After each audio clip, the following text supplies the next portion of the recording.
Morning, guys. So day 2, today is just going to be like a recovery type day or a self-care type day. So one of my mentors, Todd Durkin, listened to his podcast yesterday and he talked about like these are the times where self-care means a lot. So if it's meditation, which you should be doing, if it's prayer, if it's soft tissue work, if it's mobility work. So we're going to work on a little bit of mobility. This is what I do almost every single morning. So you need a pad for your knees, or if you're on carpet, you might be okay. You're gonna tuck your toes under, and I like to sit back.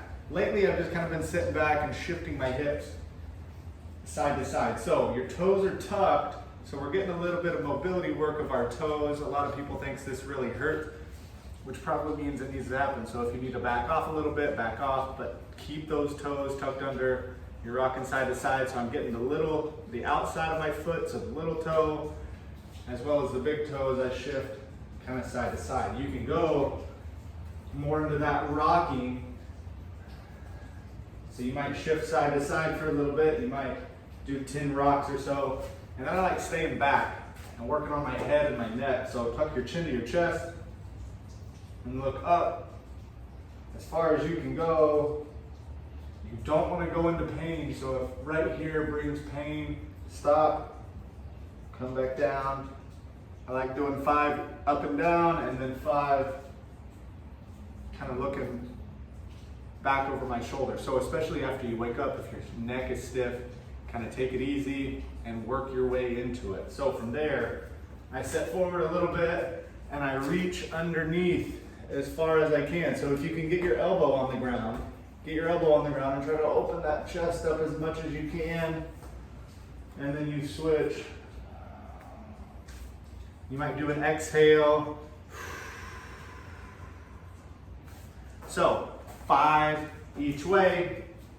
And then I like to tuck those toes under and try to sit down into it. So my heels are flat, my toes are pretty much pointed straight ahead, and I'm trying to work that chest tall. If you need something to offset, if you have like a medicine ball, or if you have something to hold on to, so if I were to come over here and hold on to the bike to help keep me upright, but still allow me to work on those hips and on those ankles. I'm really trying to work on that upper back too, trying to keep that back flat rather than just rounding over here. So working on getting that chest up tall, and you're kind of hanging out there. And then I like coming back down and going cat-cow. So if you're sitting around a lot, if you're quarantined in your home, that spine isn't getting a lot of movement, so I like reaching up chin to chest and then reversing it nice and slow and controlled. So those are just some mobility drills. We kind of hit the feet, the toes, we hit the ankles, we hit the hips, we hit the upper back, we hit the head and the neck. So something good for you today, self-care. It takes less than 5 minutes to run through that. It could be something that you do a couple times a day. If your mobility is off a little bit, if you're sitting down a lot, you're going to be stiff. So take some time today, do some self-care, and try this out.